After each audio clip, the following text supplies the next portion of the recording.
de son temps, quand une femme tombait enceinte, si elle n'était pas mariée, elle était lapidée.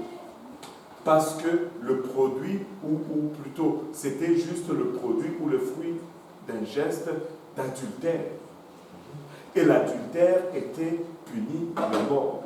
Donc Marie exposait également sa vie à la mort. Moi, je pense que parmi les pentecôtistes, nous allons parler de Ruth, nous allons parler de Anna, nous allons parler de toutes ces femmes qui sont extraordinaires et nous allons les utiliser comme exemple. Mais dans le pentecôtisme, on dirait que nous sommes allergiques à Marie.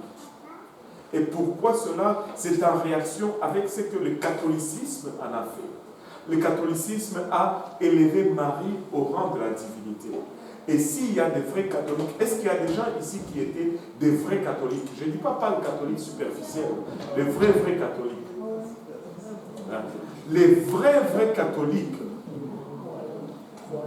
pour les vrais catholiques, la troisième personne de la Trinité, c'est pas vraiment le Saint-Esprit, c'est Marie.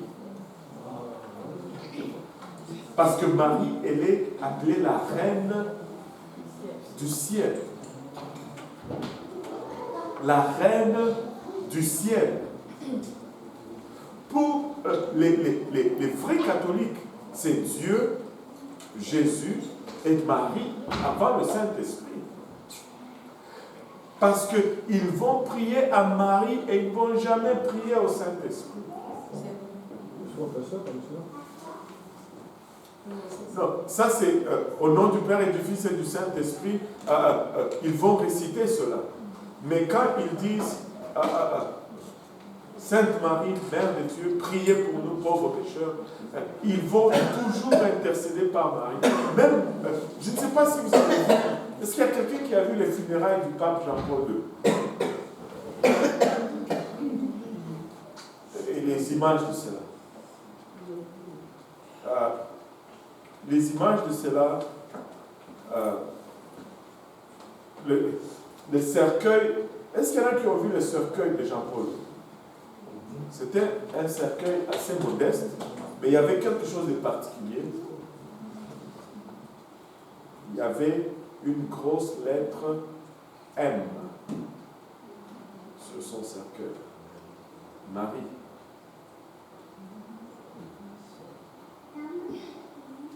Oh. Anyway, on ne va pas trop s'écarter déjà, on est déjà avancé dans le temps. Mais Marie, c'est la reine du ciel. Marie, c'est elle qui a écrasé la tête du serpent, ce n'est pas Jésus. La doctrine sur Marie est une doctrine sacrée pour les catholiques. Elle est tellement sacrée que lorsqu'ils ont voulu créer une fausse religion pour combattre les Juifs, ils ont préservé cette doctrine dans l'islam. Anyway, ça c'est un autre épisode. Maintenant, Marie est un exemple extraordinaire de l'abandon de soi pour la volonté de Dieu. Extraordinaire. Elle est honorable et nous devons la respecter pour ce qu'elle fait. Il ne faut pas juste réagir à l'adoration ou à l'idolâtrie, à l'utilisation catholique de ce qu'on a fait de Marie. On peut enseigner Marie parce qu'elle est un exemple extraordinaire. Extraordinaire. Elle est un modèle fantastique. C'est la seule personne de qui il est dit, le Seigneur t'a trouvé favorable. Waouh! Waouh! Maintenant,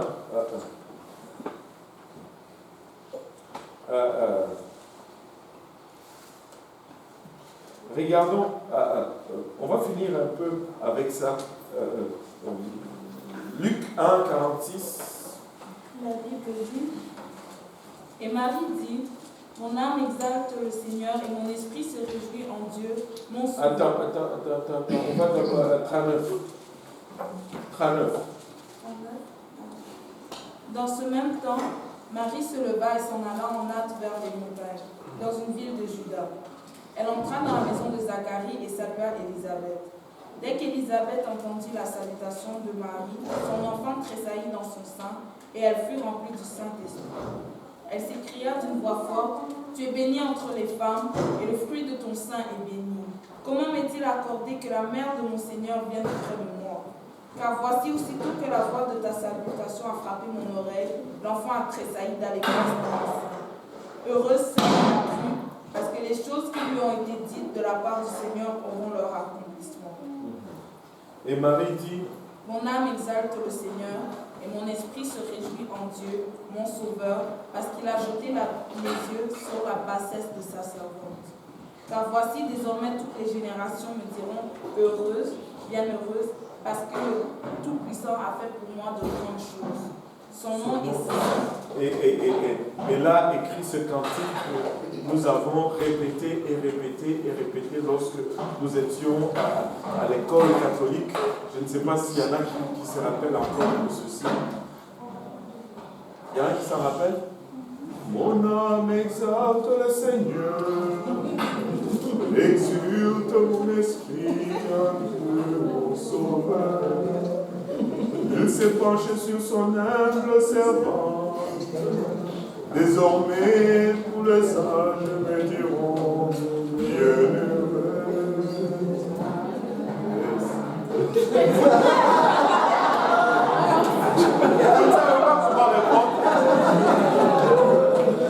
Le Seigneur vit pour moi des merveilles.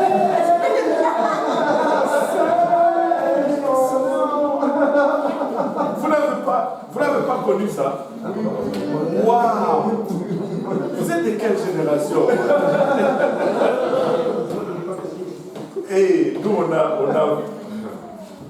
c'était notre hebdomadaire, ça. Aïe, aïe, aïe. Donc, vous savez, dans toute fausse religion, il va y avoir un peu de vérité. Amen. Dans toute fausse religion, il va y avoir un peu de vérité. Mais si tu enlèves un peu à la vérité, ce n'est plus la vérité. Ou si tu ajoutes un peu à la vérité, ben, ce n'est plus la vérité. Et c'est là vraiment le plus grand défi. Ce n'est pas parce qu'ils ont mon âme exalte le Seigneur que ça devient une vraie religion. On voit tout ce qui vient avec et on regarde. Et tout ceci était pour annoncer la venue du Seigneur Jésus-Christ. Maintenant, quand le Seigneur Jésus-Christ est né, il nous a donné toute une leçon d'humilité. Toute une leçon d'humilité. D'abord, Michée 5, je pense que c'est 1 ou 3 en français, mais en anglais c'est 2. Michée 1 à 3, pour tout couvrir, en fait. La Bible dit, Et toi, Bethléem Ephrata, petit entre les milliers de Juda, de toi sortira pour moi celui qui dominera sur Israël, et dont les issues sont dès les temps anciens. Wow. Et donc, c'est 1 et non 3. Et donc, il dit qu'il va venir de Bethléem. Jésus va venir de Bethléem. Nous avons lu, on peut lire Ésaïe 7, né d'une femme, Ésaïe 9, enfin d'une vierge, et toutes ces choses ont été prédites de la part du Seigneur Jésus-Christ. Mais maintenant, à sa naissance, sa mère et son père devaient quitter pour aller se recenser dans leur ville d'origine. Lorsqu'elle a accouché, il n'y avait pas de place pour eux à l'hôtel et ils ont juste trouvé une grange de bétail et c'est là en arrière, au milieu des animaux que notre Seigneur est né. Vous savez, quand tu regardes cela, ça nous donne une bonne leçon d'humilité à nous tous. Vous savez, Jésus-Christ est Dieu manifesté dans la chair. Jésus-Christ, c'est le maître de temps et de circonstances. Il est le Dieu créateur de toutes choses. Il pouvait choisir où il allait naître. Amen. Il pouvait choisir la famille royale britannique et naître là. Qui connaît le nom de la famille royale? On va vous enlever vos passeports. Hein. Faux Canadiens. Qui connaît le nom de la famille royale? Personne? Bon. Ok. C'est correct.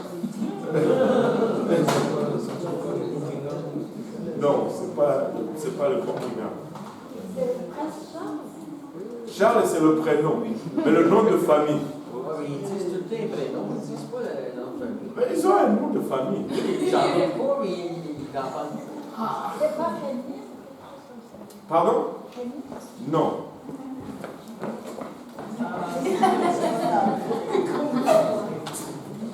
Vous ne savez pas? Est-ce que vous voulez le savoir? Oui. Donnez $50. C'est quoi? Non, je connais juste celui de Kate Middleton. Oui, voilà, parce qu'elle est d'une autre famille. Ce sont les Windsor. C'est Charles Windsor. Comme Windsor. Windsor. Ce sont les Windsor. Tu le savais. Et puis, en plus, je l'avais déjà dit dans une étude de vie. Ce sont les Windsor. Maintenant, il pouvait naître chez les Windsor. Il pouvait naître, je ne sais pas, dans une famille noble. Il pouvait naître chez les Rockefeller. Il pouvait naître comme Trump. Je veux dire, comment vous riez comme ça? Mais il est né dans une famille de charpentiers inconnus. Inconnus. Humilité totale. Dieu est anti-orgueil. Il est vraiment anti-orgueil. Il pouvait naître dans la maternité la plus sophistiquée de l'époque. Il pouvait naître au Jewish Journal, ici. Mais il est né, même pas à la maison, mais dans l'étable. Dans l'étable. Tu sais, chez nous, aujourd'hui, de nos jours, un peu de moins en moins, mais à l'époque, nous, quand on est né, tout le monde ne naissait pas à la maternité. On se demandait même à l'école, toi, tu es né où? Oh, moi, je suis né à Saint-Louis. Ah, c'est vrai ça. Non, moi, je suis né clinique universitaire. Mais quand tu étais né à la maison, c'était comme une honte. Tu inventais les noms. Et puis, on a eu un jeune qui est venu à... Il était venu de où?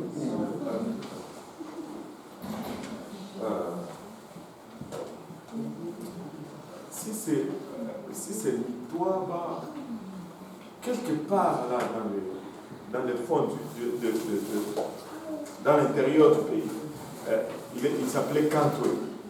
Il arrive à l'école, on avait un professeur tellement dérangeur. Il dit, Cantoué, comment ça va? Il dit, ça va bien. Tu es né où là? Oh, je suis né à Mitoaba. Citoyen, à l'époque on disait citoyen. Et puis, là, Fédon, c'est esclave. Toi, tu es sûrement né à la maison. Parce qu'à Mitoaba, il y a une maternité. C'était une honte de dire que tu n'es pas né à la maternité. Mais le Seigneur lui-même n'est pas né à la maternité. Humble de humble. L'humilité totale.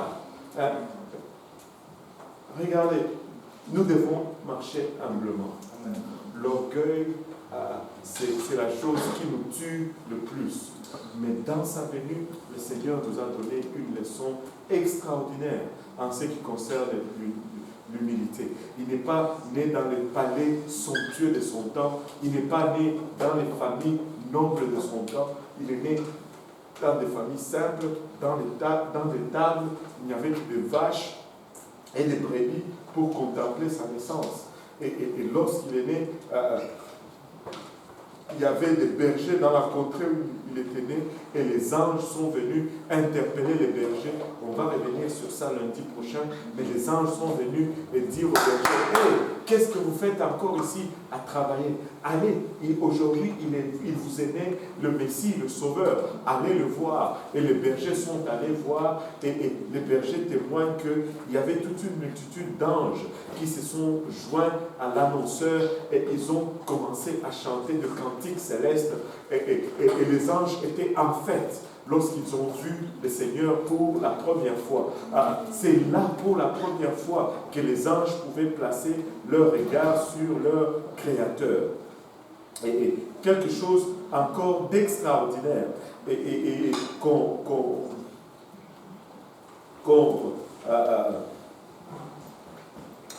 s'est dit tout simplement impensable. Les anges ont habité avec Dieu au ciel pendant longtemps, mais n'ont jamais regardé Dieu. Il y a deux preuves bibliques pour cela. Quand Moïse devait faire l'arche de l'Alliance et qu'il devait faire le tabernacle, Dieu lui dit, tu feras 2 chérubins de chaque côté du propitiatoire. Les 2 chérubins vont se faire face, leurs ailes vont s'étendre par-dessus eux et vont se toucher au milieu, au-dessus du propitiatoire. Les 2 anges, les 2 chérubins vont se faire face, mais ils ne vont pas se regarder, ils vont regarder en bas. Pourquoi? Parce que la présence de Dieu s'est manifestée entre les 2 chérubins et les anges ne regardent pas Dieu. Dans le livre d'Ésaïe, chapitre 6, quand Ésaïe voit, on peut lire au moins celui-là, Ésaïe 6, à partir du verset 1, rapidement, il me reste 3 minutes. La Bible dit, l'année de la mort du roi Osias, l'année de la mort du roi Osias, je vis le Seigneur assis sur un trône très élevé, et les pans de sa robe remplissaient le temple. Des séraphins se tenaient au-dessus de lui. Ils avaient chacun 6 ailes, dont ils se couvraient la face. Dont ils se couvraient la face. Les anges se couvraient la face dans la présence de Dieu parce qu'ils ne regardaient pas à Dieu. Donc les anges ont vécu toute cette éternité sans regarder leur Créateur. Mais quand il est né finalement à Bethléem, c'est là pour la première fois qu'ils ont eu le droit de le regarder et ils se sont réjouis. Ils se sont réjouis. Regardez 1 Timothée 3, verset 16. La Bible dit, et sans contredit, le mystère de la piété est grand. Et sans contredit, le mystère de la piété est grand. Dieu a été manifesté en chair. Dieu a été manifesté en chair. Et regardez ceci. Il dit, Dieu a été manifesté en chair. Et non, le Fils de Dieu a été manifesté en chair. Amen. Amen. Dieu a été manifesté en chair. Et non, le Fils de Dieu a été manifesté en chair. Amen. Et après, Dieu a été manifesté en chair. Justifié par l'Esprit. Vu des anges. Vu des anges. Vu des anges. Lorsqu'il a été manifesté dans la chair, c'est lorsque les anges l'ont vu. Vu des anges. Vu des anges. Les anges l'ont vu et ils se sont réjouis. Les anges l'ont vu et ils ont célébré. Écoutez, nous servons et nous connaissons les seuls vrais dieux. Quand tu appelles le nom de Jésus, tu appelles tout ce qu'il y a de Dieu dans l'univers. Jésus, c'est Dieu manifesté dans la chair. Ils sont allés, en passant, les 3 mages ne sont arrivés que 2 ans après la naissance de Jésus. Et les 3 mages n'étaient pas 3, au fait. Les 3 mages n'étaient pas 3. Enfin, on ne sait pas combien ils étaient. Il n'y a que les catholiques qui nous disent qu'ils étaient 3 et ils nous donnent même le nom. J'avais déjà demandé les noms. Qui connaît les noms de 3 mages ici? Oui. Melchior. Oui. Gaspard. Oui. Balthazar. Bon, ça, c'est un vrai catholique. Très souvent, c'était un vrai catholique. Très souvent, les gens ne connaissent même pas le nom de trois anges. Vous n'avez pas été à Cathé. Mais ils ont apporté trois présents. La Bible ne nous dit pas qu'ils étaient trois. Et la Bible ne nous dit pas qu'ils sont arrivés à l'étable ou à la crèche. Ils sont arrivés à la maison. On va le voir lundi prochain. Amen. Est-ce qu'il y a des questions? Oui. Je voulais juste savoir, est-ce que sur le propitiatoire, il n'y avait pas la présence de Dieu? C'était juste le lieu où on devait mettre le sang? Non, la présence de Dieu s'est manifestée entre les deux anges. Parce que le propitiatoire, c'est comme un couvercle, qui couvre l'arche. C'est le couvercle qu'on met par-dessus l'arche. Maintenant, ce couvercle était une pièce en or qui représentait ou symbolisait le trône de Dieu dans le ciel. Maintenant, les anges se tenaient de chaque côté du propitiatoire. Ils se faisaient face. Mais quand Moïse parlait à Dieu, la Bible nous dit que la présence de Dieu s'est manifestée entre les deux anges. Mais comme la présence se manifeste entre les deux anges, si les anges se font face, ça dénote qu'ils voient cette présence. Mais si les anges ont le face vers la terre, ils ne voient pas ce qui se manifeste entre eux. C'est ça le propitiatoire et c'est ça le principe ou le symbolisme du propitiatoire. Les deux anges regardaient vers le bas, ils ne se regardaient pas, parce que s'ils se regardaient, quand la présence de Dieu se manifeste, vous allez le voir.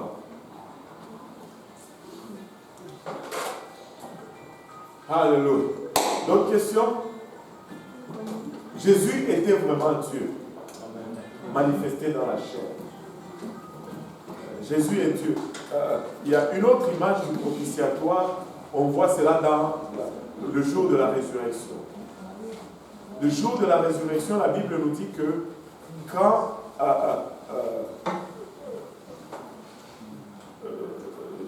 là j'ai un blanc de moi, Marie ou Pierre sont rentrés dans la tombe. Ils ont vu la place où était Jésus et il y avait un ange au pied et à la tête d'où on l'avait couché. S'il y a un ange d'un côté et de l'autre, tout enfant hébreu réalise que c'est le propitiatoire. Donc ce qui est au milieu, c'est la présence de Dieu. Donc Jésus qui était là, c'est Dieu. Et on va parler de ça lundi prochain. Amen. Alléluia. Pouvons-nous battre nos mains un peu?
Quelqu'un va prier pour la nourriture?